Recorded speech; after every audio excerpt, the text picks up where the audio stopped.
Ito, good day mga kaibigan. Meron tayong gagawin na Samsung 65 inches. Bali ang problema nito backlight. Ito, papakita ko sa inyo. Bali ito siya guys, nabuksan ko na. Dito ko pumukus sa kanyang board. Tingnan nyo guys sa tester.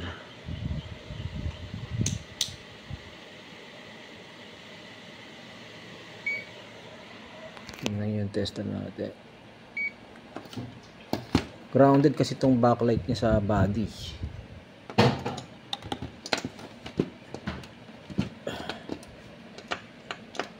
Ayan o. So, pag tinis natin to,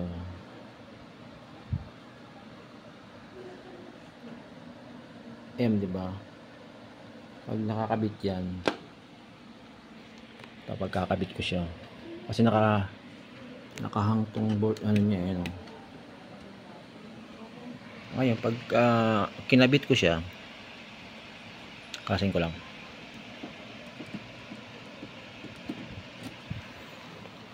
aray, ang laki nito, 65 kasi ito.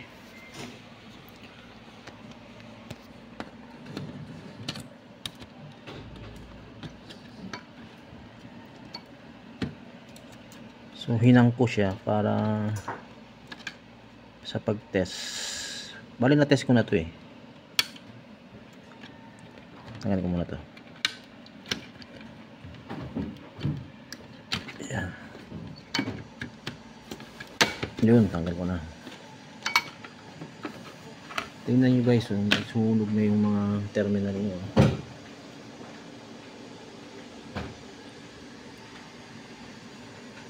So kanina ang reading natin mega ohms nung hindi pa nakakabit to.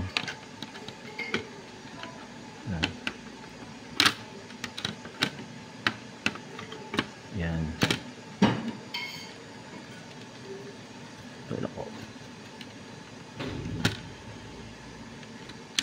Yun. Yun, nakakabit na. Ayan o. Nakalock na siya. Tingnan natin yung reading sa sa ito. Ito na yung output ng ng backlight Ayan guys. 9.8. So dyan mga bro, bali 9.8k yung rating niya sa tester. So dapat mega ohms yung reading niya pag nakakabit yung ating backlight driver. So ang problema ngayon yan ng ating backlight is grounded sa body. Pero mansin nyo rito, parang sunog na siya. Brown na yung kulay. Ang laki ng board, ang laki ng niya, ng kaha. Tapos din may supply, yung pinaka main board niya. Liit lang yung main board niya. So bali kakalasin ko lang muna. Titingnan natin kung ano yung tsura ng backlight niya. A few moments later. Eto guys, bali mayroong problema na konti. Ito yung frameless. Naisip ko na ito kagabi na dalhin yung adhesive ko Kaya lang ang problema, nakalimutan ko ilagay sa bag ko sa kamadali ko. Kaya ang gagawin na lang, yung tape na lang yun Yun lang yung gagamitin. So ganito lang guys, bali natanggal ko na yung frame sa baba. Ayan, frame sa baba yan. Ayan yung frame niya. Dito tayo mag-start maglagay ng plastic. Ito. Yun sa mga remote, yung may mga universal na yung kaha nun, may mga plastic yun. Ito yung galing sa remote Pwede nyo gamitin. Sundutin nyo lang to, tapos dito maganon, tapos diretso na yun, paikot na yun dun kasi naka-adhesive siya. Punta dun sa kabila.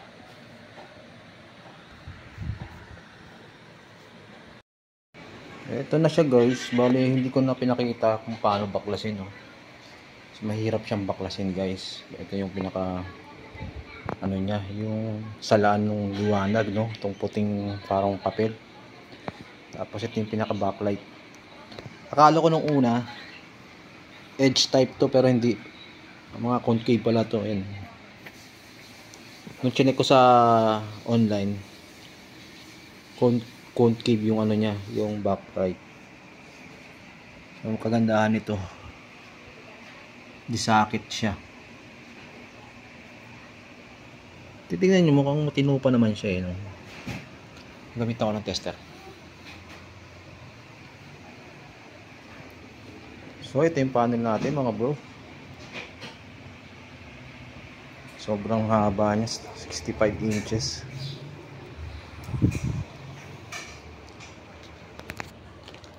Testerin ko nga yung kanyang ano, mga backlight dito. Pero ito, papalitan na lahat to kasi meron na tayong nabiling isang set eh.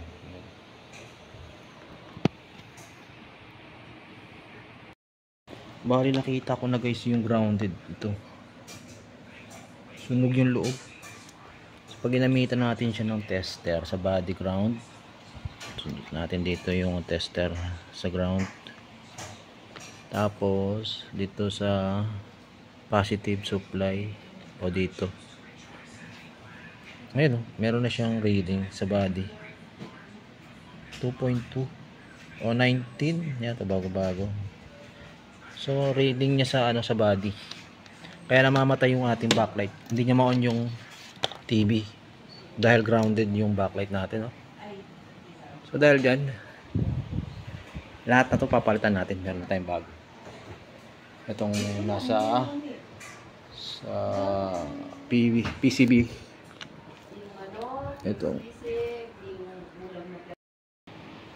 Ito mga bro, bali ang ginawa ko dito, yan, nakita niyo yung green na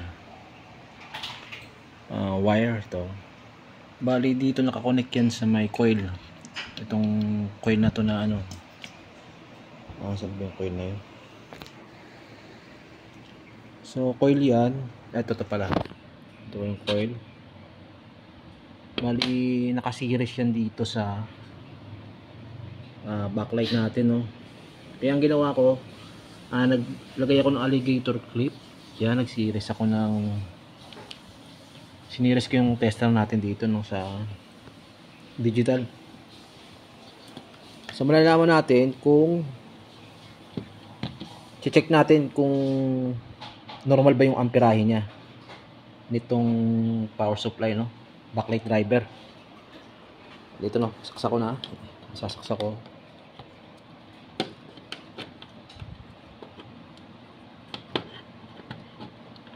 Yan.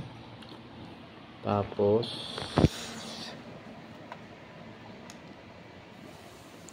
yung sa backlight tester natin, no. Patayin ko muna yan. I-off ko rito. Yan, nag-off. Ngayon, ito namang ano, sa TV na. Yan, saksak ko. So, hindi nakakabit yung ating main board. So, yan lang siya, no. Ngayon, titingnan natin kung mag-normal. Power on. Yun ko muna yan. Yan, ilaw. Para makita natin. Power on. So, wala. Walang reaction.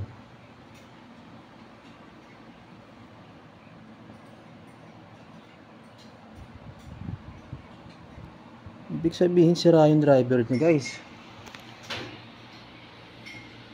Hindi umilaw yung ating ano, no, ating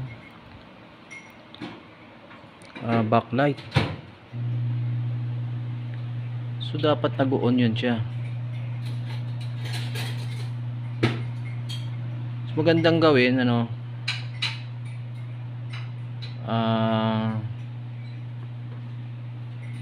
testerin ko nga dun direct dun kung iilaw yung backlight natin. Tanggal ko muna saksakan dito. Hindi siya umilaw, guys.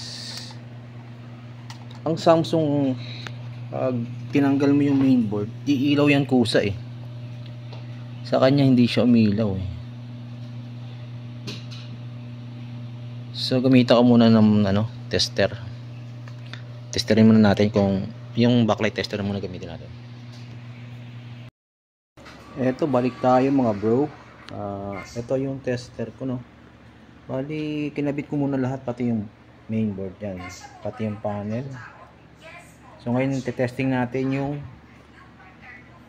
amperahe ng ating driver, no. So bali, naka-series yung tester natin daw, dahil nakaset tayo sa ampere. DC ampere yan.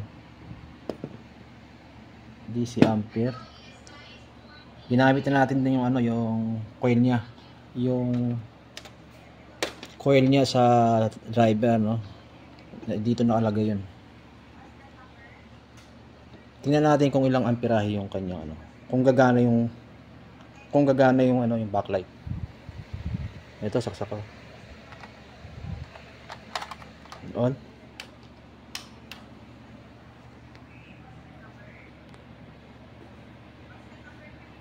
Tignan natin. So ayaw talaga, guys.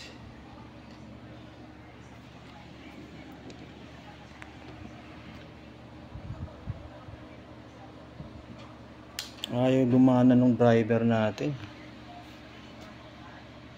Wala tayong masukat dito, yo. Aray. So, ulitin ko. Adding ko muna to rito.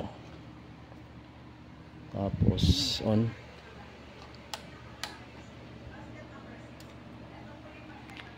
Yun.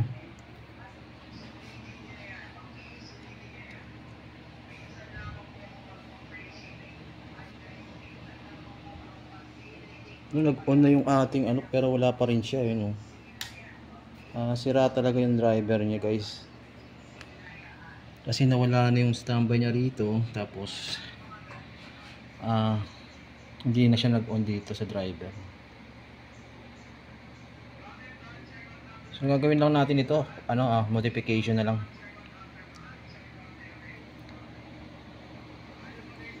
Bali, kakabitan natin ng ibang driver to. Naka-series naman yung ating ano, pero wala dito, hindi siya gumana.